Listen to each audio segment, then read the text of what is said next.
Bien, en esta sección que llamamos la transferencia de calor y materia simultánea,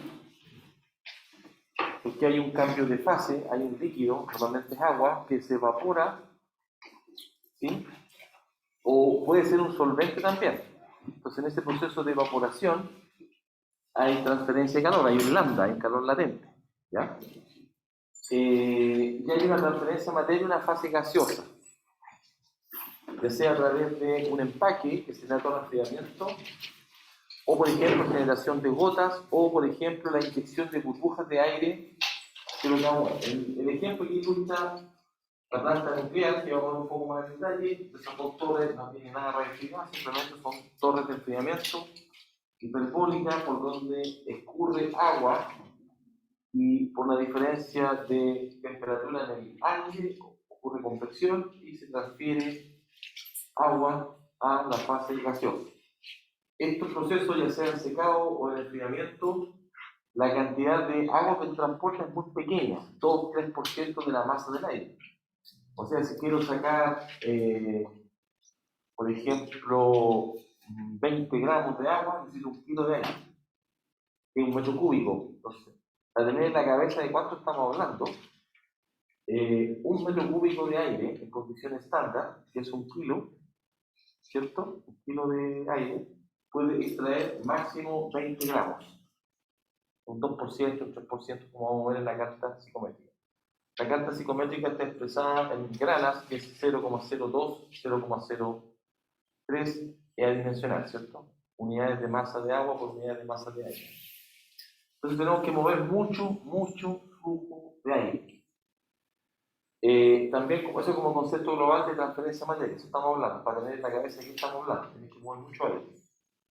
El secado de ropa requiere mucho aire, el secado es por flujo de gas, no por subir temperatura. La temperatura ayuda a subir la presión de vapor, por tanto tiene un mayor gradiente, ¿sí? Tiene más presión de vapor. Después el otro tema es cuánta agua dura circula, porque es un servicio, esta planta de enfriamiento es un servicio, y aquí el flujo de agua igual es grande, porque el gradiente de temperatura desde el agua que se enfría a la que se calienta, primero está limitada por el tope, por la temperatura máxima que tuvo operando el intercambio de calor. Son 40, 43, hasta 45, dependiendo de la dureza del agua. Caso en eso. Y después por lo bajo depende exclusivamente de las condiciones climáticas. ¿Ya? Y eso estamos hablando de temperatura de bulbo húmedo. Entonces no es lo mismo 40 grados Celsius o 30 grados Celsius en ambiente caluroso, seco, San Pedro de Atacama, como un ambiente húmedo, Río de Janeiro. Recuerdo que en su momento trabajamos con una memoria para diseñar una planta geotérmica de media entalpía con fluido orgánico, son los ciclos RC, no sé si lo vieron en el termodinámica. Pero esa se instaló en Talhuaca, en Temuco, y ahí por condiciones climáticas la torre de enfriamiento de temperatura extremadamente baja, por lo tanto es una torre pequeña. Mientras más baja la temperatura del bulbo húmedo, es más grande el gradiente, por lo tanto tu torre es más pequeña. Posteriormente, con el gráfico que se indica acá a su derecha, van a ver un diagrama que indica la entalpía, kilo, ¿sí? Versus temperatura. Y aquí lo que pueden observar en este gráfico, que está la línea de equilibrio, y esa línea de equilibrio es la entalpía del gas en función de las distintas temperaturas. Eso es lo que explican que se puede extrapolar, por ejemplo, con un modelo termodinámico o ajustar los puntos. Y esta que está acá es la línea de operación, que es la que ustedes ya manejan, que tiene que ver con el flujo de gas y líquido. Entonces acá los puntos no es más complicado que esto, tiene una temperatura caliente del líquido con que sale, ¿sí? Tiene la temperatura de bulbo húmedo, tiene la temperatura de salida del líquido, ¿ya? Y después tiene la temperatura ya de equilibrio. Eso lo vamos a ver con más detalle. Entonces la distancia que hay entre la temperatura de bulbo húmedo, que es condición climática, solo el aire, sin considerar lo que está ocurriendo en el equipo, eso es una condición de equilibrio. Uno agrega como condición de seguridad 2 a 3 grados Celsius, que es lo que llamamos el approach, ¿ya? Mientras la tecnología es más avanzada, por ejemplo, empaque estructurado en la torre, con baja pérdida de carga, con control de flujo de gas, con convección forzada para aumentar el Reynolds, este approach se hace cada vez más pequeño. Tendría que mandarle la ficha técnica de unas torres israelíes que son súper eficientes. Súper eficientes significa que son más pequeñas, ¿ya? Bueno, eso es lo que vamos a ver. En paralelo vamos a ver el tema de secado, porque el secado también para el balance tú ocupas la carta psicométrica. Como le expliqué en algún momento en la vida, cuando hacíamos el balance de secado en un tambor rotatorio, tú solamente midiendo las propiedades del aire, propiedades de entrada del aire y salida del aire, determinas cuánta agua se extrajo del secado y cuánta energía se transfirió. Lo explicamos en un balance, simplemente usando la carta psicométrica. Por tanto, la carta psicométrica va a ser nuestro gran caballo de batalla. Como les explicaba hace un segundo, aquí hay una analogía del secado. Acá tienen físicamente un equipo que son bandejas de secado, donde ustedes secan fruta, productos farmacéuticos, con una corriente gaseosa forzada, ¿sí? Después, acá hablamos de dos temas, hablamos de humidificación o hablamos de torrefriamiento. Acá el objetivo del torrefriamiento es tener un servicio, es retirar energía térmica entre cantidad de calor. Por ejemplo, en los condensadores de destilación, usted necesita refrigerar con agua de refrigeración, ¿cierto? Pero después ese calor se lo tiene que llevar alguien, y ese calor se lo lleva después el servicio que es la torre de enfriamiento, que permite una evaporación. Con ese proceso de evaporación enfría. ¿Me explico? En general, el flujo que tú mueves, una vez que tú determinas el flujo por MC sub delta T, la carga térmica, lo que tú evaporas normalmente está entre un 3% de la carga que tú recirculas se evapora. Parece poquito, pero una planta de unos 2 megas es alto flujo. Y por tanto ese 3% es importante. Tanto así que la empresa que está aquí en Calera, de la termoeléctrica de Calera, ¿cómo se llama? San Isidro. En periodo de verano tiene problemas de abastecimiento de agua. Primero porque no tiene el agua suficiente en los pozos y se les va a acabar. Se están perdiendo agua. Aparte de esta agua que yo la evaporo, se empieza a concentrar. ¿Me explico? Más sale, hasta un punto que ya se incrusta. Por tanto, cada cierto tiempo tengo que hacer una purga. Se llama blow down, purga. Tiene que botar un poco de agua. El problema es que ese blow down se acumulan tanto los sulfatos que pierden, no está en la normativa de sulfato para descargar en el río. O sea, no, están desesperados. Entonces, aquí hay mucha ingeniería química que hacer, tanto tecnología de torrefriamiento como de tratamiento del agua, remoción de sulfato. O sea, este tema de torrefriamiento, recuperación de agua, está bien en boga porque además estamos perdiendo mucha agua. ¿Ok? Cuento corto, uno puede tratar las pulgas con membrana. Genera energía y puede reducir lo que llamamos las pulgas. Eso no va a llamar. Adicionalmente está este pozo que lo que tú haces es que quieres evaporar agua, quieres perder agua del sistema. Y la forma es generando gotas, recuerden transferencia de materia, gota, superficie, transfiere mejor que una poza. Área interfacial. ¿Estamos de acuerdo? También se puede ocupar esto para enfriar, porque el hecho de evaporar esta gota de agua, al evaporarse se enfría. Si tiene una gota, se evapora, se enfría. Entonces necesita que también puedo tener un sistema distinto al enfriamiento de una gran poza que evapora el agua y la mantengo a temperatura cercana al burbujo. Otro tema que también en su momento en la vida, hace unos 5 años atrás, o 6 años atrás, me contactaron de Argentina para poder evaporar sus relaves. Tenía mucha agua, tenía como acumular, 7, 6. ¿Okay? Y después me contactaron de nuevo para ver un tema relave para curar agua, dije no entiendo nada. Y interesantemente que en este periodo de 5 años pasamos de tener exceso de agua a no tener agua. ¿Okay? Pero también lo que les quiero decir es que también es un problema acumular mucha agua. Por ejemplo, la salmuera de escape de las plantas de litio, tú evaporas agua. Entonces salmuera concentrada en una planta donde vas a carbonato de litio. Esa salmuera que ya quedó en poza, tengo problemas para manejarlo porque tengo que pagar o hacer un estudio de impacto ambiental para acumularlo. O sea, todo lo que es evaporación de agua también es un tema. También es relevante el tema de la post-evaporación solar. En la zona más árida del planeta, tenemos un proceso en el cual se concentran salmueras por evaporación solar. Las compañías SQM como Albert Manley han suscrito contratos de sostenibilidad, dicen que son sostenibles, pero tienen un proceso que evaporamos. También lo vamos a abordar en esta parte. En general, la humidificación tú condicionas la corriente en cantidad de agua, humedad para algún proceso. ¿Verdad? Eso es humidificación. Dejar el objetivo es solo enfriar. ¿Okay? Eso es como para entender que en ambos casos nos interesa lo que es la carta psicométrica. Acá está un poco más descrito desde el punto de vista de la operación, para no confundirlo. En el caso del secado, tú aplicas energía térmica para calentar, aire caliente, ¿cierto? Calienta la matriz sólida. ¿Por qué calienta la matriz sólida? Porque sube presión de vapor. La presión de vapor más alta nos da una fracción molar de agua más alta y que tiene un mejor gradiente respecto del aire que está alimentando. ¿Me explico? Entonces tú aumentas el gradiente, con la velocidad controla el reino sobre el coeficiente.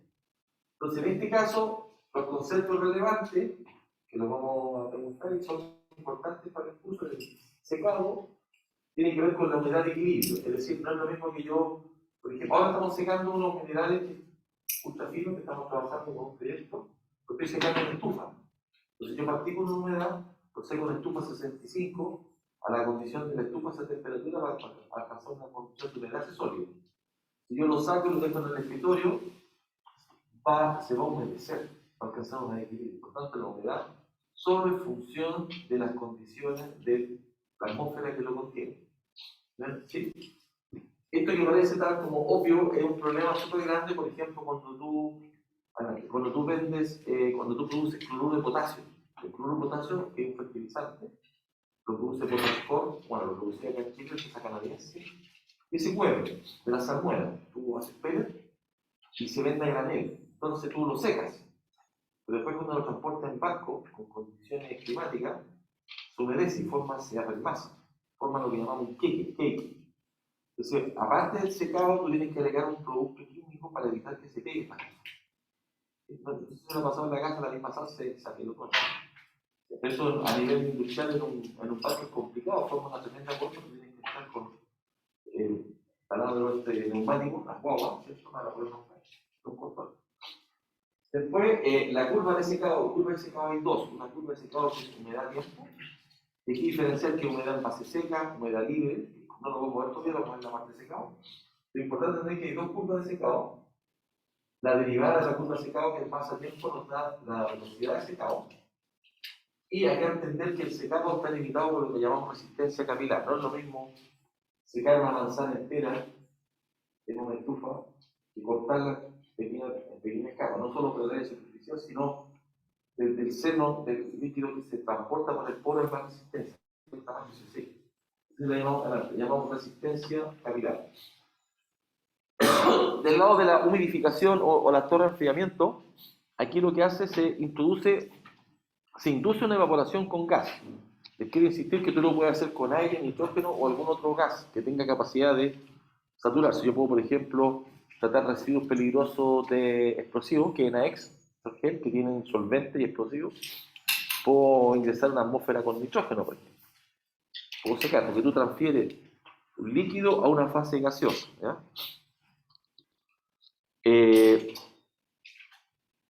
Y aquí la idea es acercarse a la saturación. Por eso la saturación es, como explicaba la clase pasada, la temperatura de bulbo húmedo. Concepto importante, la carta psicométrica, que hoy la vamos a discutir durante toda la clase. Entalpía del gas, entalpía de equilibrio, altura de etapa de equilibrio. Se lo voy a decir inmediatamente. Como estudiamos en los torres de destilación de plata o torre de absorción, y había fórmulas para calcular esta altura de una unidad de equilibrio. En el caso de las torres de enfriamiento, que es tecnología mucho más antigua, del año 20, ¿no? Tú sacas la altura promedio de tu etapa de equilibrio, pero es importante entender, a diferencia de todos los otros casos, tanto el L sobre G como las condiciones de operación, temperatura en para modificar la estructura teórica de equilibrio de una etapa de equilibrio de estructura, que va a determinar la estructura católica. Y así tú también vas cambiando empaques, y los empaques tú lo que determinas son estos coeficientes. Tiene un empaque más eficiente, un empaque estructurado, menos pérdida de carga, más flujo, y todo un juego de... ¿sí? Hay alto desarrollo. Y obviamente la etapa de equilibrio de la estructura, igual que las torres con el maquetio. El mismo maquetio que ustedes van a buscar ahora, en el curso que viene, porque 5%, es como dice, la única diferencia es que está acá en entalpía y acá tiene temperatura. Entonces el número de etapas de equilibrio se determina de la misma forma que lo hacen torres de destilación en contextos totalmente distintos. Porque el concepto de la altura de equilibrio y número de etapas. ¿Ok? Esta slide es importante para entender los balances. Básicamente, es así como opera una torre de enfriamiento. Usted tiene una carga de líquido que recircula y la pasa por una serie de intercambiadores de calor. Por ejemplo, una planta de oxígeno tiene varios intercambiadores de calor. Este sería un circuito cerrado. ¿Ya? Recircula el agua. Por ejemplo, aquí podría estar el caso de una planta nuclear, donde la energía térmica se genera por una reacción nuclear. Tú generas vapor, pasa por turbina, ¿sí? Y ese vapor que generas después se condensa en torre de enfriamiento.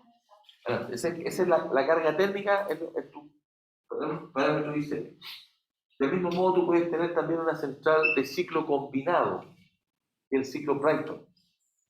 ¿Alguien sabe de qué estoy hablando? Aquí sí puede ser la central térmica de carbón, de pet coke, de diésel, con una de ciclo combinado con gas natural. Termodinámica. Termoeléctrica de ciclo combinado. ¿No? ¿Nadie lo ha visto? Bueno, el ciclo, anoten, se llama termoeléctrica de ciclo combinado. El ciclo termodinámico es Brighton, con Y, Brighton. Y es súper sencillo, tú metes gas natural, el gas natural se quema, queda caliente, ese gas caliente se expande en una turbina convencional, una turbina. Esa turbina, estamos claros, genera energía mecánica, después vamos a un generador eléctrico, ¿estamos claros? Los gases que salen, tú le bajaste la entalpía de un gas que estaba caliente a un gas menos caliente, pero todavía tiene energía térmica. Ese gas caliente que salió de la primera turbina, donde se expandió, pasa a un sistema de calentamiento que es una caldera y genera vapor. ¿Me entiendes? Entonces el gas que salió genera vapor y el vapor va a una segunda turbina, una turbina de vapor. La gracia es que están conectados en un mismo eje. O sea, tú ocupas el gas natural quemado directo y después ocupas el gas natural quemado residual para generar vapor. Eso se llama ciclo combinado. Ahí la cachada de planta, todas las con gas natural son de ciclo combinado. ¿Estamos claros? Tienes que manejarlo. Es parte de lo que son pegas, eso trabajan ingenieros. ¿Ok? Pero no es tan complicado, Google.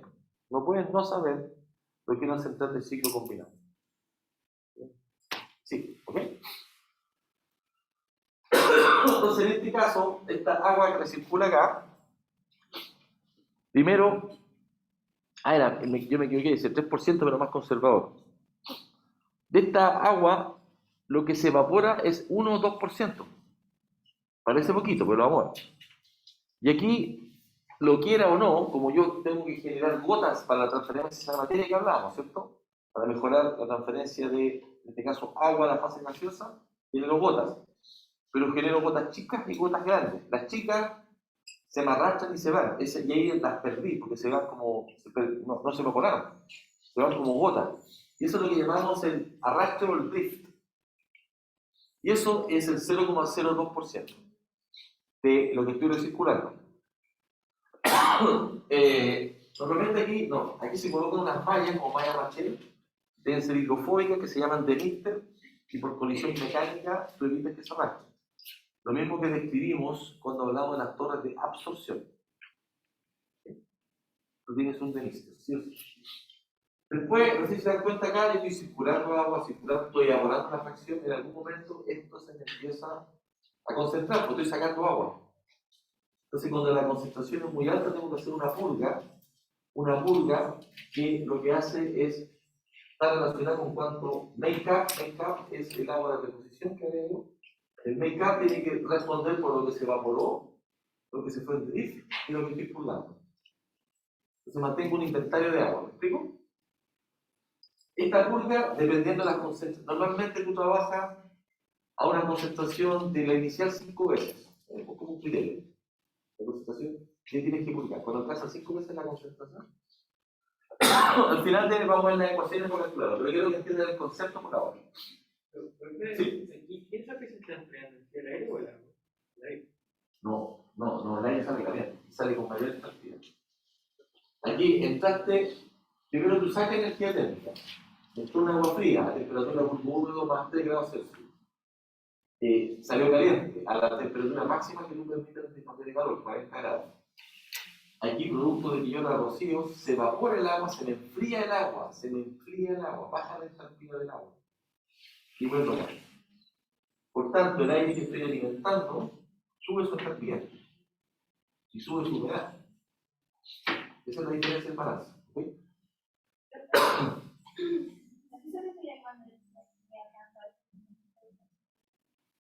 Porque como tú estás evaporando solo agua, no se te van iones. Entonces los iones que venían en el agua, suponte que tenías ppm, de sulfato y todo, se te van a concentrar, todos los iones. Cuando tienes del orden de 5 veces, es cuando tienes que purgar. Pero eso es un criterio de operación. Bueno, imagínense que tienen una planta de 10 megas, no muy grande. Y una más o menos, una de 2 megas, 2 megawatts. Una planta de 2 megawatts. 2 megawatts. 2 megawatts. 2 megawatts. La pregunta es cuánto flujo tiene que circular por la torre y cuánto pierde evaporación. Listo, 2 minutos. ¿Estamos, no? Calcule.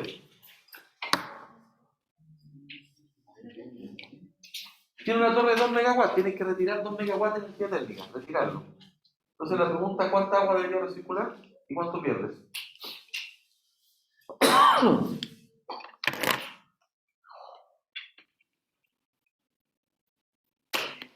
Me están mirando, también lo voy a hacer acá. O no lo voy a hacer acá.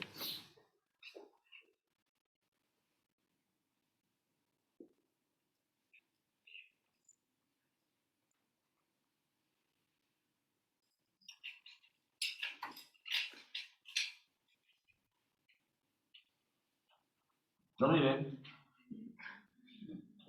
Usted.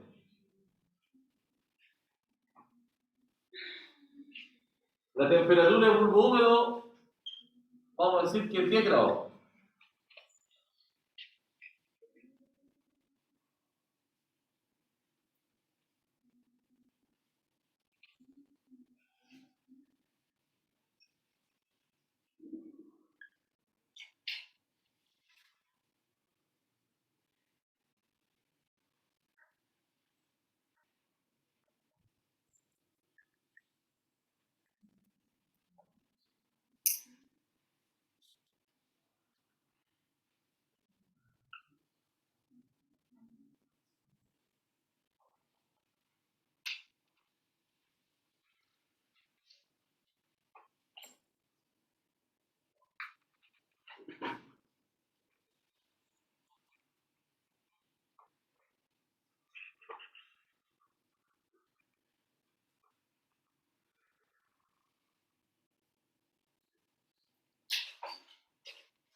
Es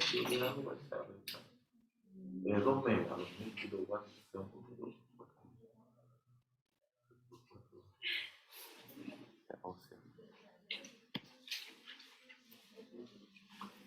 Bueno, entonces este balance que corresponde a un MC sub delta T determina el flujo de masa, ¿ya?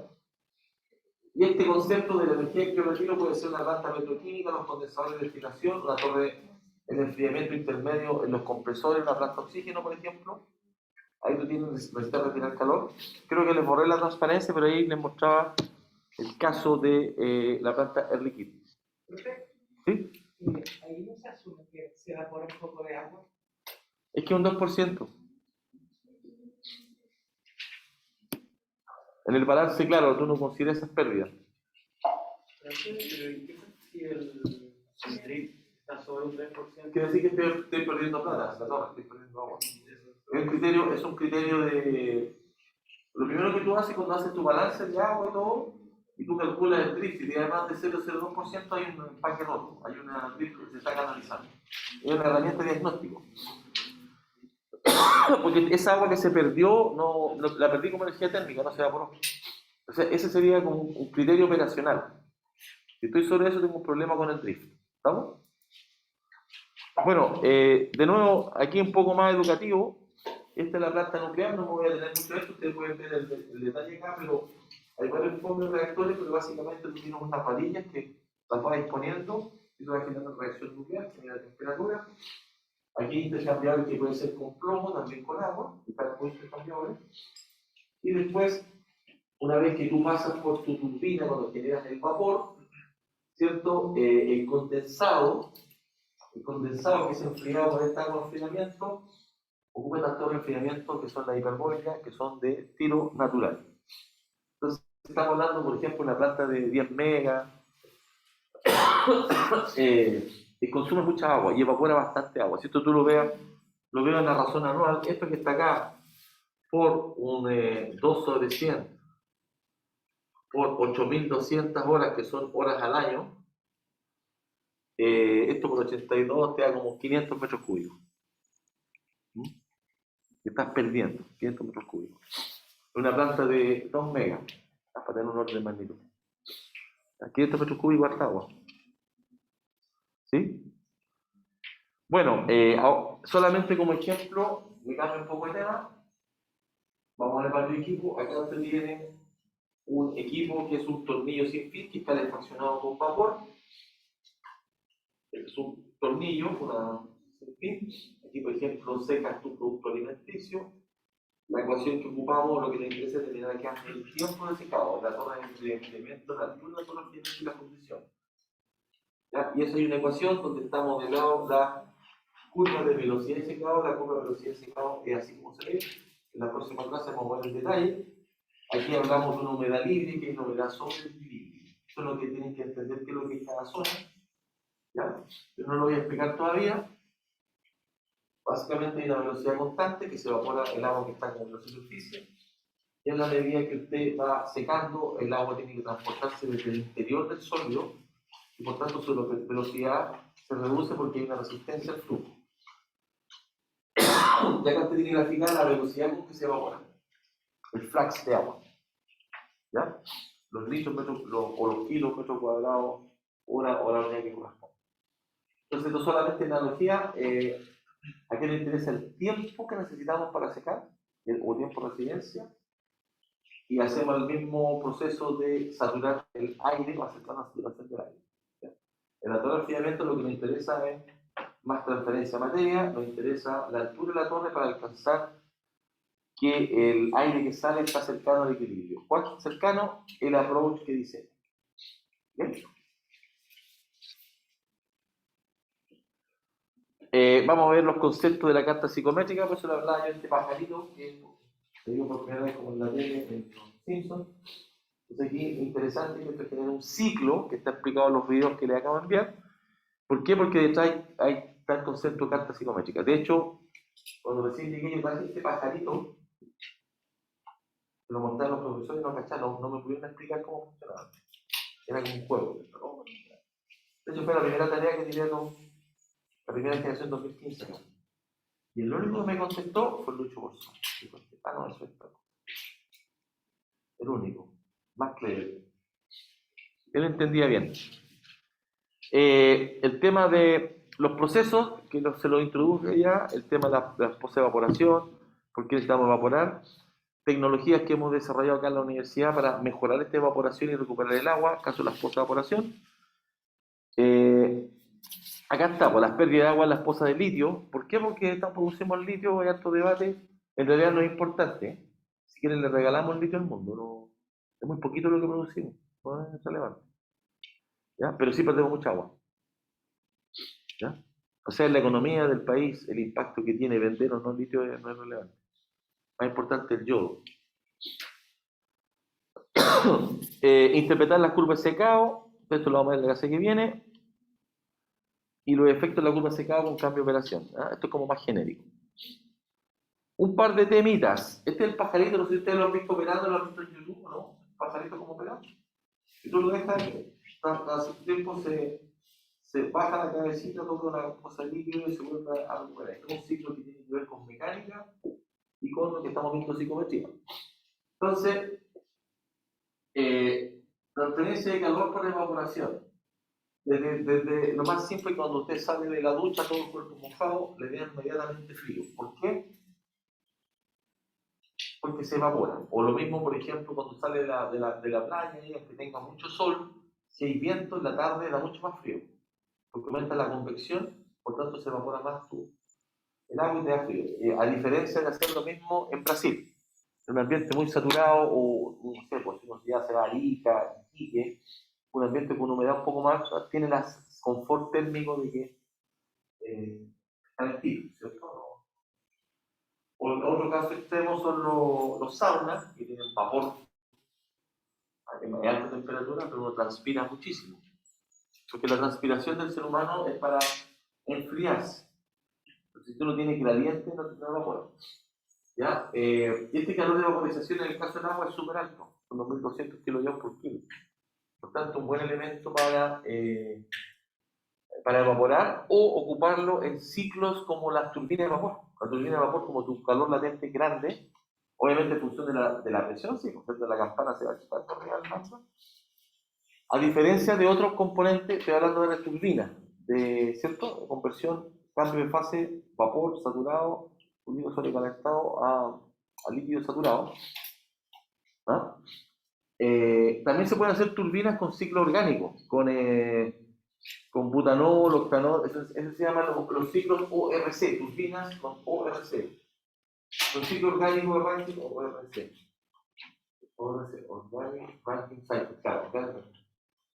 ¿Ya? Esos son en baja temperatura, con 80 grados, 120 grados, hay un par de escenas que hemos intentado hacer. Si quieren me consulta, les mando un par de tesis que es interesante. Sí. Para generar energía eléctrica, pero es muy recaro. El ciclo Rankine se desarrolló como los 60 en Israel, con el orgánico. Ya, acá es importante entender que la saturación del aire, la capacidad de retención de agua, es función de la temperatura y la presión. Si hablamos de condición atmosférica, por ejemplo, tú tienes más capacidad de extraer agua en condiciones muy frías. El aire es mucho más seco. Y por eso las cosas se secan en el refrigerador. Los productos alimenticios, las lechugas y todo se secan. O cuando uno está, por ejemplo, a menos 20 grados, está en condiciones climáticas muy frías, te secas. ¿Sí? La temperatura de bulbo húmedo, que lo vamos a ver en la carta psicométrica, es la temperatura que existe en equilibrio cuando tú tienes un proceso de evaporación. Proceso de evaporación, por ejemplo, si yo podría, por ejemplo, enfriar cerveza o simplemente colocando una toalla, un paño húmedo y dejándolo al viento. Va a llegar a la temperatura bulbo húmedo. Como quiero traerla, a lo mejor la puedo buscar. Para mostrar el aparato que tenemos para medir temperatura bulbo húmedo. Tanto electrónico como el de base. Esto lo vamos a ver con la carta psicométrica. El pajarito lo explicamos un poquito más de la detalles. ¿Alguien lo vio, no? ¿Cómo funcionaba? ¿Cómo funciona? Se enfría la parte superior. ¿Por qué se enfría? Cuando toca el agua en un principio y está más caliente el aire que está ¿Por qué se alrededor. moja? O sea, uno lo tiene que mojar con el agua, eso es lo que vi. No, está bien, sí, pero sí, está bien. Sí. Se enfría, lo que hace que en el interior el líquido que tenía tiene que aumentar la presión. O sea, perdón, disminuye la presión. Disminuye, condensa, entonces claro. sube, claro, condensa abajo y empieza a subir el líquido, lo cual hace una diferencia de masa y hace que caiga el pájaro. Muy bien, mira, muy bien, ahí está el video que lo explica. Yo lo tenía, pues somos de otra vez. Lo tengo en otra opción. Cuando tú estás al ambiente, como el carne tiene líquido, o si tú lo tomas, si tomas este líquido se calienta, sube la presión de vapor aquí en el cuello. Fíjate, esto está sellado. Sube la presión de vapor acá, empuja el líquido por el tubo. ¿Me explico? Yo tengo aquí.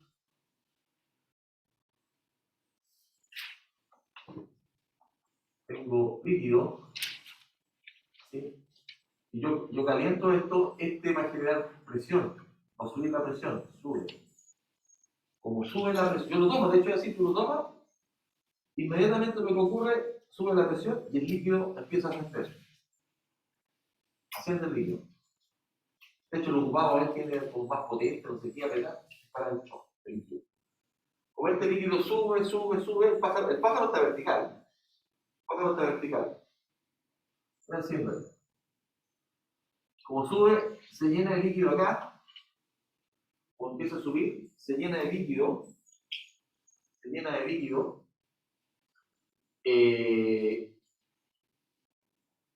por centro de gravedad, queda más pesado, cae el pájaro, rompe el sello hidráulico, ¿ya? Rompe el sello hidráulico,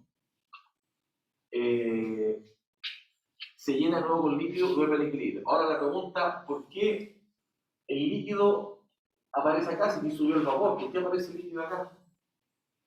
¿Por qué se generó este líquido acá? ¿Por qué condensó? Porque esta cabeza, escucha, uno traje mi cámara termográfica, esta cabeza, si uno la ve en cámara termográfica, voy a intentar, suponte que esto está a 20 grados, esto está a 18.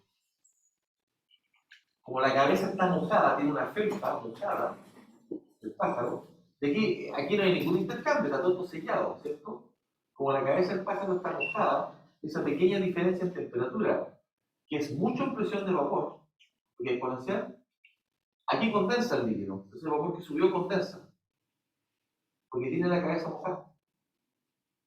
Como condensa, se llena la cabeza del pájaro con líquido, y como queda más pesada, baja. Se rompe el sello y se mueve el líquido. Entonces lo que pasa es que este componente, al colocar aquí la mano, sube, asciende acá el líquido. Aquí al revés, si yo lo volviera a calentar, el líquido se mantiene vaporizado. Pero si yo le coloco algo vaporizado, si yo le coloco algo para enfriarlo, condensa, ¿no? Entonces este pajarito lo que muestra a la larga es temperatura de bulbo seco y temperatura de bulbo húmedo. ¿Me siguen? Temperatura de bulbo seco, pero es distinto verlo, son yo traerlo. Con la cámara termográfica tú ves la diferencia de temperatura.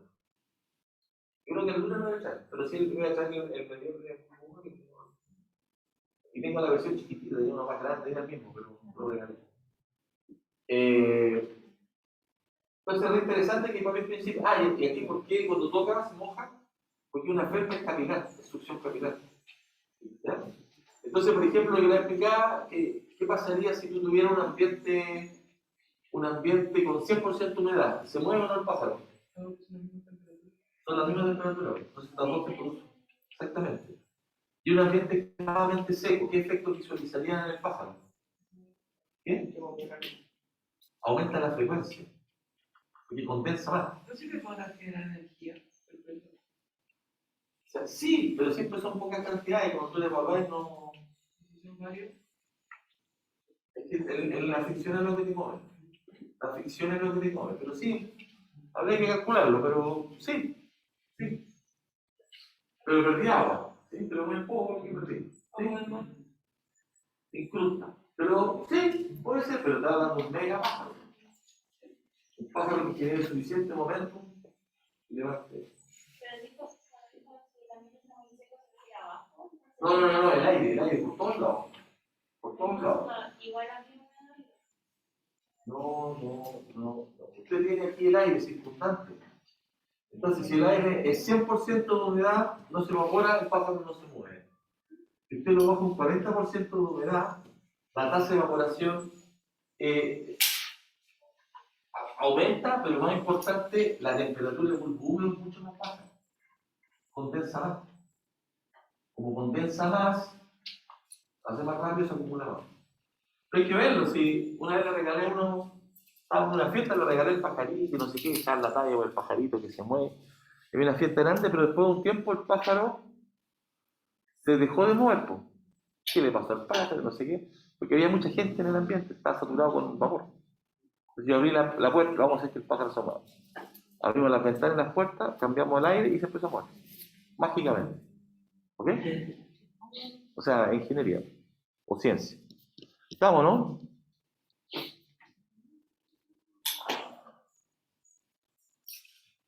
Entonces la clave de esto es la carta psicométrica, que yo no me voy a hacer cargo de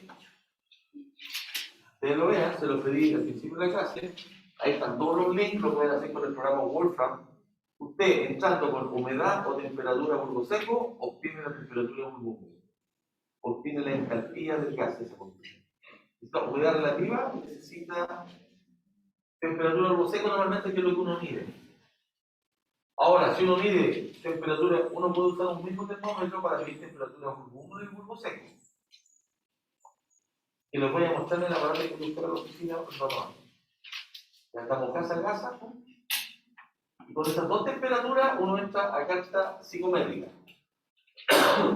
¿Ya? Entonces, acá están las temperaturas y aquí hay una serie de líneas, ¿sí?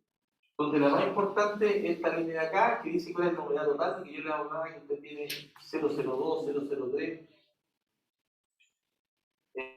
gramos por gramo, kilos de agua por kilo de aire seco. O sea, la capacidad de extracción de agua es poquita, ¿ya? En la misma curva usted tiene las entalpías de saturación para hacer los balances térmicos. Usted entra aquí con la temperatura de bulbo seco. Ya, suponte que tú llegaste a una humedad. Con esa humedad relativa, tú sacas esa humedad, tiene la temperatura de bulbo seco, llega a la línea de temperatura bulbo húmedo, termina el bulbo húmedo, a esa condición de humedad y temperatura. Ahora, en general, esto sacado de esa parte del Perry. En general uno ocupa programas, uno puede tener una aplicación Psychometric Chart y tiene todos los parámetros. ¿Ya?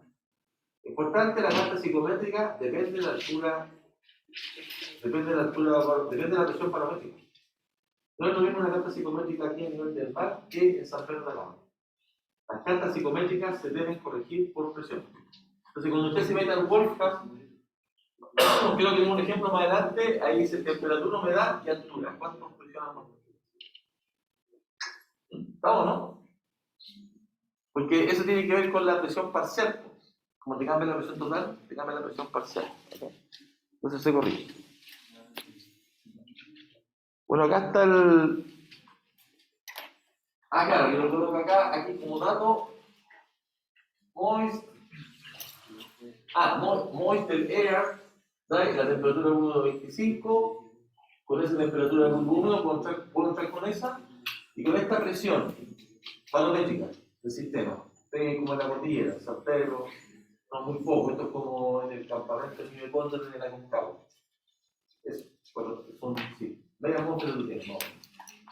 Y acá te determina la entalpía, la densidad, la cantidad de agua que retiene y todo eso. ¿Ya? Pero usted también puede colocar acá, en vez de temperatura, en vez de esto, coloca humedad relativa. Y que llega el resultado. Necesita siempre 2 puntos para entrar acá. Y una condición de presión, ¿sí? Pero en este caso, profesor, probablemente utilizaríamos la carta más que nada para determinar la de bulbo húmedo y poder hacer eso que se hizo ahí. Es que normalmente como datos tú tienes temperatura, bulbo seco y humedad. Esos son datos que tú tienes. ¿Ya? El énfasis que estoy haciendo es que esto se corrige por presión. Cambia. ¿Para qué lo ocupo? Normalmente lo ocupo para saber cuánta agua tiene el aire y para ver cuánta energía se extrae. Para eso lo ocupo. ¿Ya?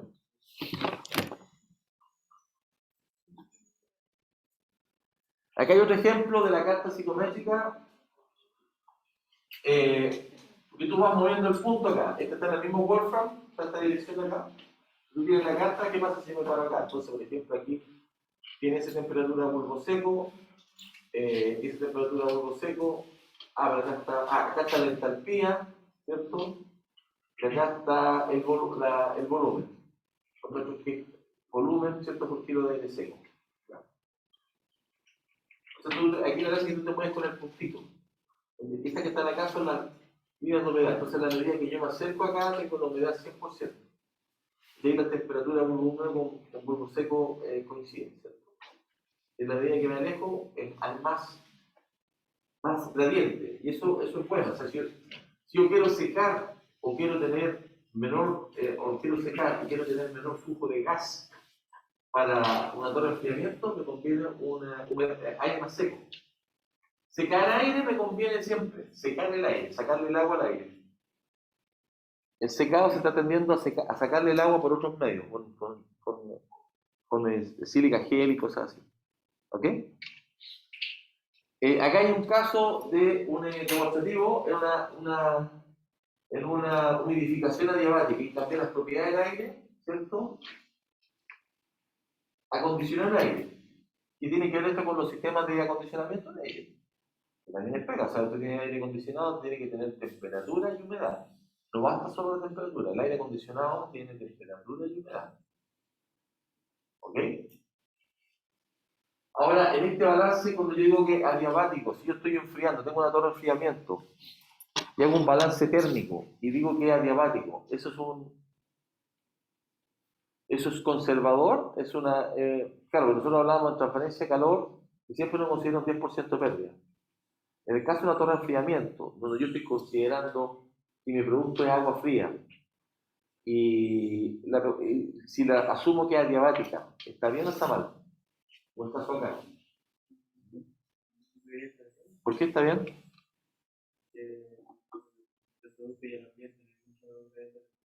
No va por ahí.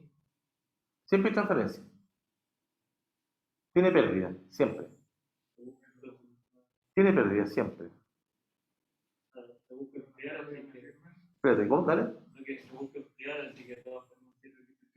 Claro, entonces eso se llama un diseño conservador. Porque yo la diseñé sin considerar las pérdidas que tiene el ambiente que me van a ayudar a enfriar más. Entonces yo estoy diseñando para que salga el agua a 12 grados. Pero sé que va a salir más fría porque tiene pérdidas también al sistema. Entonces en el caso de la torre de enfriamiento, uno dice, no considero las pérdidas, pero sí sé que es conservador porque lo que voy a diseñar va a estar más abajo de lo que estoy diseñando. Si no se considera. En todos los otros casos se considera. O no se transferencia con otro. Porque tienes que meter energía térmica al sistema. ¿Está claro, no? Entonces un balance conservador. Entonces pregunta, oye, las pérdidas, sí, ya 10%, pero no las considero.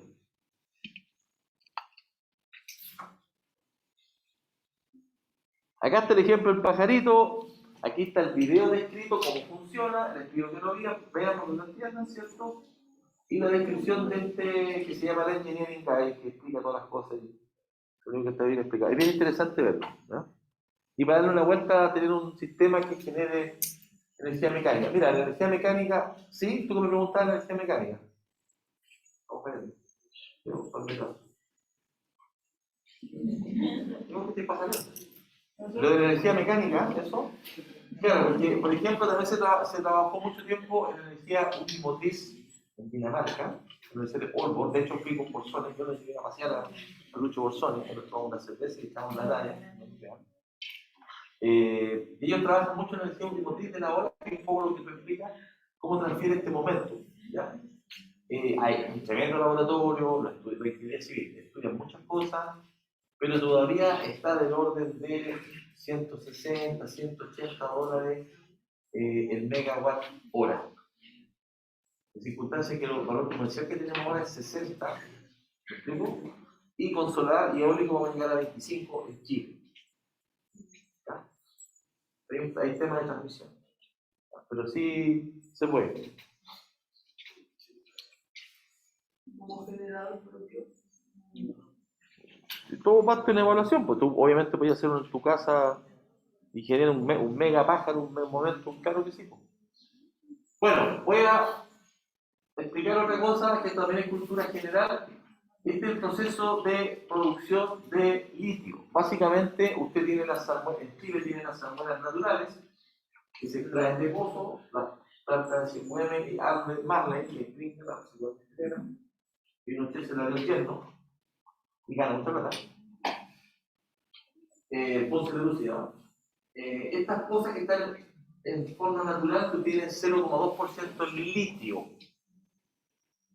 Esas se evaporan en estas tremendas pozas que son, hay pozas de 500.000 metros cuadrados, son súper grandes. Yo lo he visitado, hice un trabajo que una vez con la profesora Andrés. Es gigante el movimiento de pozas y todo. Y aquí esta se concentra hasta un 6%. Esa salmuera concentrada se transporta en camión de la cordillera, o sea, de la alta altiplano, se transporta en camión a plantas químicas donde se produce el carbonato de litio. Entonces es otro cuento. Lo interesante es que en esta concentración yo tengo que evaporar mucha agua y en la pasada pierdo sales, pierdo incrustación, cuento corto, el proceso global del litio en Chile, estamos hablando de que tiene una eficiencia del orden del 30%. O sea, del litio que saco, produzco un 30%. ¿Y por qué esto? Oye, que penca la cuestión, ¿le interesa? No, todavía es rentable, a los que producen no les interesa, porque el dueño del litio es Corfo. ¿Quién es el dueño del litio? Y le cobran un royalty por usarlo, pero no tiene nada que ver con la eficiencia del proceso, lo cual es una estupidez. Sacan, porque el royalty se paga por las toneladas producidas, no se tiene un 20 o un 10%. Entonces es aberrante. ¿Ya? Y por otro lado, pero no le interesa porque en la ley, en acuerdo, es así, ¿no? Y por otro lado, acá se evapora, pero mucha agua. La tasa de evaporación acá son del orden de 8 litros metro cuadrado día. Pero tiene esposa de 500.000, 1.000.000 de metros cuadrados. O sea, fácil al año te echáis 50, 80 millones de metros cúbicos. No estamos preocupados por esto duele. Estos 50 metros cúbicos al año duelen. Aquí estamos hablando de 50, 60 millones de metros cúbicos. En la zona más árida del planeta. ¿Cómo? 8. No conviene encapsularse. El volumen muy grande, ¿cómo? Son litros metros cuadrados día. Una piscina normal, la piscina de la casa, en la Santa María, eso evapora 10 litros metros cuadrados día. En la medida que tú tienes más sales, mayores, baja la presión de vapor. Bueno, la verdad puede ser está entre 5 y 12. Esa es la cosa. ¿Por qué? Porque a veces en el desierto hay mucho viento y muchísima radiación. Por eso se evapora. Pero 8 es el número que se ocupa para esto. ¿Ok? No conviene encapsularlo con que lo tapáis, no te da el CAPEX. De hecho, el costo de operación, el 30% son las pozas de evaporación. No te da el costo, es muy falta de ingeniería económica. Voy a hacer el taller 4 de nuevo, para que veamos estos costos. Es muy grande, no te da. Acá tenemos una foto de Google Maps que lo hicimos con mi ayudante. Estas son todas las cosas. Usted tiene Google Maps, sabe las distancias, ¿cierto? Sabe los metros cuadrados y calcula los 5, ya ponle los 5, que es lo mismo. Es más, muchísimo. La ciudad de Antofagasta consume 900 litros por segundo. Aquí estamos hablando de 6.000. Ya 400, 500 litros por segundo es lo que consume Chucky en su operación. Es muchísima agua. Producto de esto, igual como tú lo estabas viendo, desarrollamos una tecnología que básicamente, con esto que manejamos, todos los conceptos que estamos viendo del aire seco, de la evaporación, más el tema de la vista espacial de burbuja, que ya saben que lo manejamos bien acá, hicimos un invento. Tomamos las cosas, la calentamos con solar, 60 grados, y la evaporamos con toda esta capacidad que tenemos de estos sistemas de inyección de gas, que es otra patente que tenemos acá, y ahí transferimos más eficientemente al aire esta agua. Pero la gracia es que esta agua evaporada después la recuperamos. ¿De qué quería hacer?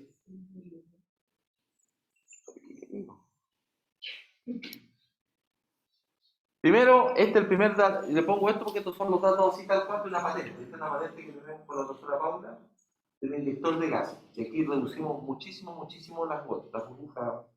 Lo que pasa es que si se acuerdan, tú tienes una burbuja así, si tienes una columna, para poder transferir, ¿cierto? Pero lo que tiene un equipo muy grande, lo que está dando costo. Entonces tenemos micro burbujas de esas chiquitas como una nube. Son de 0.1 milímetros, son de 100 micrones, son enanas. Entonces se mueven lento y te da el tiempo necesario para... De hecho, a los segundos ya tú saturas. Este es el aparato que te permite por el esfuerzo corte que tú generas la burbuja y haces pasar un líquido y tiene las burbujas muy pequeñas. Y con el ambiente salino funciona como surfactante, son más chicas todavía. Este fue el primer esquema que hicimos del equipo completo. Acá está. Entonces hay un carro, un aparato, un equipo. Y este equipo, el piloto lo dimensionamos para que quepa en un camión. O sea, el tamaño de las cosas es lo que cae en un camión. De ahí para atrás se dice. Entonces básicamente tú tienes la salmuera. La salmuera se precalienta con una corriente aquí de aire que ya explico. Se precalienta con una corriente de salida del equipo. El calor que le falta para alcanzar los 60 grados nos conectamos con pipa. ¿Ok? Eso caliente entra acá a 60 grados de la presión de vapor. Inyectamos aire seco con los inyectores que les mostré. Se evapora, sale aire con humedad. Este aire va para acá, precalienta, ¿cierto? Precalienta, sigue recuperando energía. Hay un equipo disecante que es con silica gel que tú le sacas el agua, pero la corriente fría. ¿Ok? Y ese aire seco pues se vuelve a recircular. ¿Está? Entonces ese aparato, que es lo que tú preguntabas, acá está el desarrollo y el equipo industrial. Acá está el número de patente, ustedes la pueden buscar. En Italia ustedes buscan las patentes, pueden buscar los nombres de la persona, o la Universidad de Santa María, pero pueden ver más detalles esa estadística. Entonces, esos inyectores de gas que estamos hablando, en realidad estamos usando un pelado ahora. No es necesario más porque no son los. Entonces, usted puede, si entiende los conceptos, estamos hablando de esto, entender esto y entender eso, es el diseño conceptual, llegamos a un producto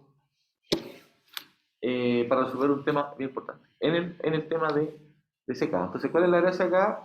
La propuesta es que mejoramos la interfaz y le sacamos el agua por un absorbente y lo recuperamos. ¿Profe? ¿Sí? ¿Cómo se regenera la sílica? Temperatura. Eso, en el capítulo de absorción, que está en el curso ahora, la absorción no lo he explicado. Tú tienes la curva de equilibrio de la sílica gel, se desplaza con temperatura. Puede ser temperatura y presión. De hecho, les muestro, si lo pueden ver de las clases pasadas, está el ejemplo del agua con el sílica gel, con presión y temperatura. Pero en este caso lo vamos a hacer solo con temperatura. ¿Ya? Bueno, acá está la analogía, le voy a insistir, en lo que es la curva de secado, pero si es secado versus humedad libre, y acá es la que tenemos que seguir trabajando, donde ya tenemos un poquito más. Uno entra aquí con la temperatura de agua caliente, ¿sí? Y sale con la temperatura fría. Esta temperatura fría, que esta de que está acá, es lo que determinamos por condición de uso de intercambio de calor. Criterio de diseño. ¿Ok? Criterio de diseño, criterio dato operacional. La temperatura de salida va a estar dada por condición atmosférica, temperatura de húmedo, y este dato del approach que es fabricante. Yo te voy a hacer una torre de 1,5 de 2, pero para que sea 1,5 con aire forzado, tienes que meterle aire para generar más ruido. ¿Ya? Después, el L sobre G son efectivamente los flujos máximos de aire y líquido con los cuales yo me puedo mover. Puedo cambiar el flujo de gas para cambiar la condición de salida de ser necesario. Donde el objetivo acá, el objetivo es la temperatura de salida.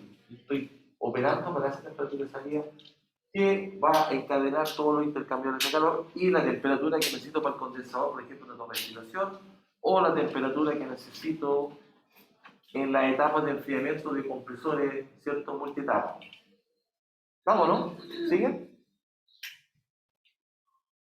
Y esto lo vamos a ver un poquito más adelante con la ecuación y todo, pero básicamente esa es lo que uno ocupa para diseñar esta cosa. Paramos acá.